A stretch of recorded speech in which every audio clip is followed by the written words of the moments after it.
여러분 안녕하십니까? 오늘은 오경 21번째 강좌로 거룩함과 법정신의 완성이라는 제목으로 말씀드리겠습니다.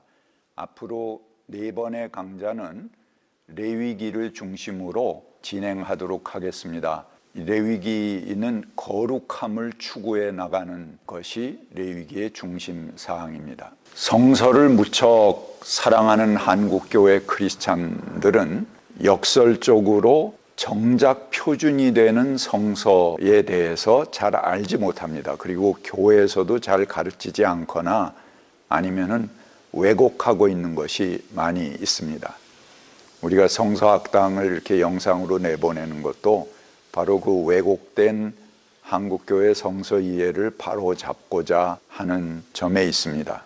오경, 법률 자료죠. 이걸 굉장히 중요하게 생각하는데 성서에 법이 어떤 게 있냐 그렇게 얘기하면은 뭐 10계명 정도를 고작 얘기할 뿐입니다. 그런데 제가 전에도 말씀드렸지만 10계명은 이거 선 넘으면 안 돼 하는 가장 하위법에 해당합니다. 그 위에 아주 중요하고 아름다운 법들이 있습니다. 출애굽기에 나오는 법전, 계약법전이라고 그러죠.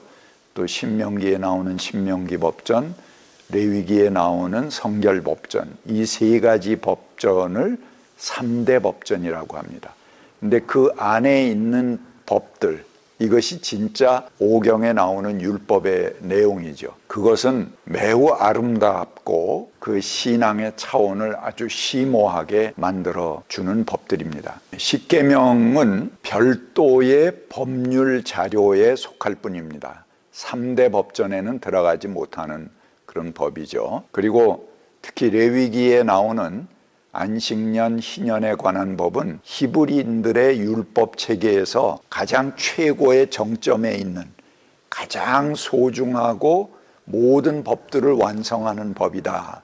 이렇게 볼 수 있겠습니다. 모든 율법의 법정신이 가장 화려하게 꼽히는 것이 바로 이 안식일, 안식년, 희년법입니다. 근데 정작 가장 이렇게 아름답고 소중한 법들을 왜 한국교회는 소외시키고 있을까? 그것은 우리가 따라가기 힘들고 매우 벅차기 때문에 고의적으로 소외시키는 것이 많다고 생각합니다. 그렇지만 이 법들은 크리스찬들이 꼭 지켜가야 할 삶의 목표들이기도 합니다. 그런데 교회는 그 법을 폐기 처분해버리고 말았습니다. 따라서 하나님도 동시에 폐기 처분해버리고 말았다. 그 결과 우리 사회도 심지어는 교회까지도 하나님 없는 불신의 장이 돼버리고 말았습니다. 하나님의 말씀은 우리가 지키기 힘들다고 폐기해버릴 수 없는 성격의 것입니다. 예수님께서도 내 말에 걸려 넘어지지 않는 사람은 복이 있다 그렇게 말씀하셨습니다. 사람들은 힘들어도 여전히 우리가 따라가고 지켜나가야 할 목표가 있습니다. 그것이 바로 특히 3대 법전의 중요한 법들이죠. 그 중에서도 이 레위기가 추구하는 것들은 가장 아름다운 법들입니다. 레위기는 출애굽기 19장에서 민수기 10장까지 이르는 아주 긴 이야기 형식의 담론 속에 있습니다. 출애굽기 19장에서 시내산에 올라가서 법을 받잖아요. 거기에 10계명 내용이 나오는데 10계명을 필두로 해서 그 다음에 쭉 민수기 10장까지 법들이 이어지게 됩니다. 그 과정에 나오는 아름다운 법들입니다. 출애굽기 25장에서부터 예배 처소들의 설치에 대한 법, 제사장 직의 규례, 의복을 규정하는 규정들 이런 것들이 나옵니다. 레위기 1장부터 6장은 제물 규정, 레위기 11장부터는 정결 규정, 레위기 17장부터 26장은 전에는 독립된 다른 법전이었습니다. 그거를 성결법전이라고 부릅니다. 이런 율법의 군이 부록으로 첨가되어 있습니다. 레위기의 가장 중심에 있는 신학적 문제는 거룩함입니다. 레위기 전체가 가장 정결하고 거룩한 것을 찾아가는 연속된 물음과도 같습니다. 레위기의 내용은 사람이 거룩함을 회복할 수 있는 제사제도, 이 제사라는 것이 내가 부정해졌을 때 그때 그 거룩함을 회복하는 것이 바로 제사죠. 그러니까 백성의 정결 규정, 또 이스라엘 사람들 개개인이 하나님께 나아갈 수 있는 조건, 속죄할 수 있는 잘못과 속죄할 수 없는 잘못, 그 조건들을 규정하고 물어갑니다. 또 거룩한 곳, 거룩한 장소에 대한 것, 먹어도 되는 음식과 먹지 못하는 것에 대해서, 하나님께 바칠 수 있는 것과 부정한 것에 대해서, 이것을 그 양파 껍질을 하나하나 벗겨가듯이 우리가 추구하고 있는 거룩이 무엇이냐 하는 것들을 집요하게 추적해 나가는 것이 레위기입니다. 그러다가 마침내는 우리의 철저한 내면을 정화하는 대속죄일에 대해서 언급합니다. 레위기 16장 29절부터 대속죄일을 선포하죠. 그 다음에 나오는 것이 아까 말씀드린 레위기 17장부터 26장까지 나오는 별도의 법률군입니다. 성결법전이라고 하는 것들이 언급됩니다. 근데 이게 대속죄일 다음에 언급되는 것은 대속죄일에 선포되는 가장 중요한 법들의 내용이다 하는 의미입니다. 그리고 그 절정은 안식년과 희년법으로 결론을 맺습니다. 그리고 마지막에 26장에는 축복과 저주의 내용들이 나오는데요. 고대 근동의 계약들은 쭉 그 법 조항들이 나옵니다. 서로 계약을 맺은 그런 조항들이 쭉 언급이 되고, 맨 마지막에 이제 부록으로 이 법을 지키지 못하면은 넌 어떻게 저주를 받고 이 법을 잘 지키면 어떻게 복을 받는다. 그런 축복과 저주에 대한 이야기가 부록으로 제시됩니다. 그와 마찬가지로 레위기 25장까지 법의 내용이 완성되고, 그 다음에 26장에는 그것을 지키지 못했을 경우, 지켰을 경우에 주어지는 축복과 저주에 대한 것이 부록으로 언급되고 있습니다. 레위기 이 성결법전의 중심이 되는 말씀은 나 주가 거룩하니 너희도 거룩해야 한다. 레위기 19장, 20장에 나오는 말씀들이죠. 이것이 중심 내용입니다. 레위기는 종교적으로 거룩한 제사와 거룩함을 회복하는 것을 중심으로 하고 있지만, 최근 주목받고 있는 희년에 대한 주된 텍스트이기도 합니다. 가장 종교적인 거룩함의 추구와 가장 사회적이고 혁명적인 희년이 자연스럽게 조화되는 것이 레위기입니다. 이는 진보와 보수로 갈려져서 분열을 겪고 있는 한국 기독교, 이 보수와 진보에서 선포하는 복음의 내용이 전혀 다른 종교라고 볼 수 있습니다. 그런데 이 둘을 하나로 묶어주는 것이 바로 레위기입니다. 가장 거룩함을 추구하는 것이 보수 아니겠습니까? 또 가장 사회적으로 진보적인 혁명의 조치가 이 희년의 선포입니다. 이 둘이 바로 하나의 정신에서 나온다는 것을 보여주는 것이 레위기의 말씀입니다. 먼저 제사의 종류에 대해서 살펴보겠습니다. 레위기에 언급되는 제사는 번제, 소제, 화목제, 속죄제, 속건제, 이렇게 5종류가 있습니다. 그 밖에 거제와 요제, 화제 등이 언급됩니다. 번제라는 것은 가장 거룩한 제사입니다. 이것은 전체를 불살라 바치는 제사입니다. 가죽을 제외한 모든 것을 통째로 불살라 바치는 제사가 바로 이 번제다, 이렇게 볼 수 있겠습니다.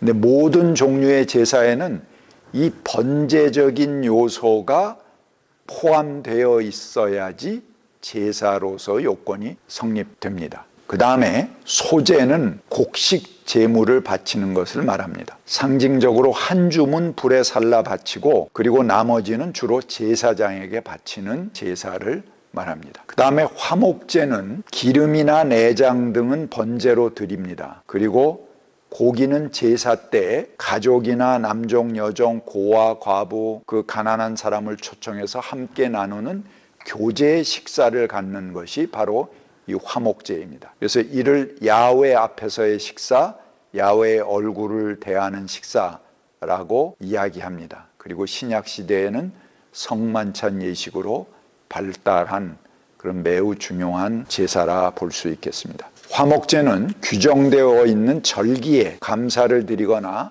또는 개인 집단이 곤경에서 벗어나고자 할 때 드리는 제사입니다. 또 감사한 일이 있을 때 드리기도 합니다. 개인이 서원해서 드리는 서원제, 무엇을 희망하는 것이 있을 때 드리는 제사도 이 화목제에 해당합니다. 그 다음에 속죄제라는 것은 피해자가 명확치 않은 죄를 속할 때 드리는 제사입니다. 죄를 벗으려면 제물을 드려야 했죠. 그런데 가난한 사람들이 물질로 인해서 자신의 죄를 벗지 못하게 될 때는 산비둘기나 집부들기로 또는 고운 밀가루 10분의 1 에바, 약 한 2.2리터 정도 되는데요. 그 정도로 대신해서 드릴 수 있었습니다. 예수는 스스로 제물이 되시어서 우리 사이를 화해시키셨습니다. 스스로 이 속죄 제물이 되신 것이죠. 그래서 우리가 예수님 이후에는 이 제사 제도가 없어지고 그분이 몸으로 단번에 드린 그 제사를 믿음으로 받아들이지 않습니까?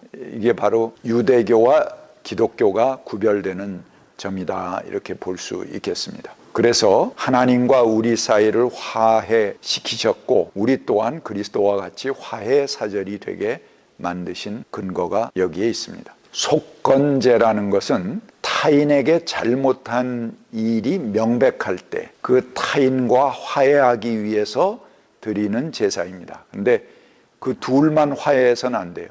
그 둘이 화해하는 것을 하나님 앞에 제사로서 확인해야 됩니다. 그리고 사회적으로 얘기하면 손해배상의 성격이 부과되는 제사입니다. 그리고 배상을 할 때는 피해를 입힌 금액의 5분의 1을 더해서 배상하도록 되어 있습니다. 거제라는 것은 제물을 들어 올리는 제사입니다.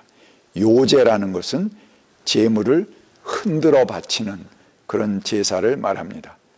화제라는 것은 이 모든 제사에 포함되어 있는 불에 살라 바치는 그런 제사를 말하는 것입니다. 번제하고 조금 다른 용어의 표현이다, 이렇게 볼 수 있겠습니다. 거룩함이 뭐냐 하는 것을 어원적으로 한번 살펴보겠습니다. 우리가 거룩하다 할 때 히브리어로 카도시 이렇게 얘기하는데요.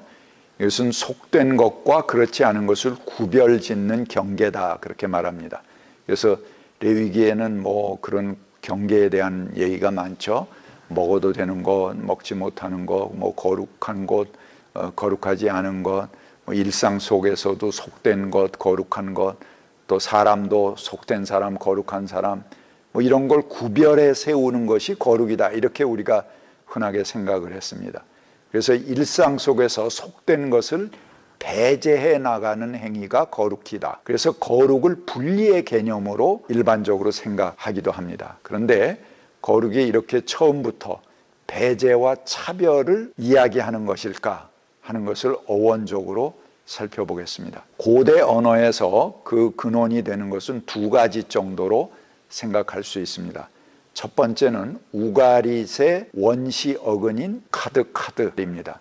이것은 머리 꼭대기에 이렇게 한 부분만 머리를 남기고 나머지는 싹 미는 그런 머리 많이 보시지 않았습니까? 털 많은 정수리를 남겨놓고 도려내는 것인데요. 그것을 표시하는 말입니다. 거기서 파송돼서 구별한다 하는 의미의 어원으로 받아들일 수 있는 것입니다. 바로 여기서 근거해서 모든 것을 속된 것을 배제해 나가면 거룩한 것이 나올 것이다, 이렇게 흔히들 이해하고 추구해 나갑니다.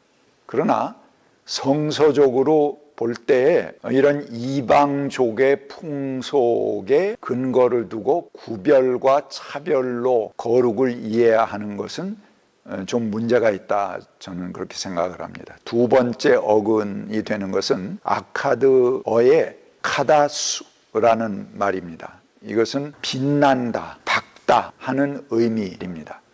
그러니까 빛이나 불의 의미로 이 성서 안에서 거룩하다는 말과 영광이라는 말이 꼭 짝으로 나타나는 경우가 많이 있습니다.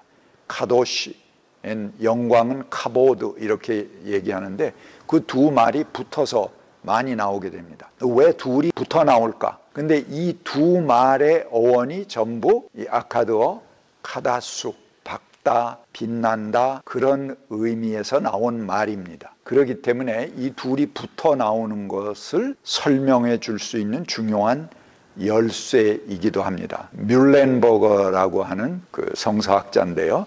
그분이 이 홀리니스, 거룩함이라는 것을 추구해 나가면서 그 어원을 이렇게 밝히셨습니다. 저는 이 후자가 더 설득력 있는 어원이라고 생각합니다. 거룩의 본래의 의미를 구별하고 무엇을 자꾸 배제해 나가는 것으로 보기보다는 영광이나 빛나는 하나님의 현존, 하나님의 온전성과 연관해 보는 것이 더 타당하다, 이렇게 생각합니다.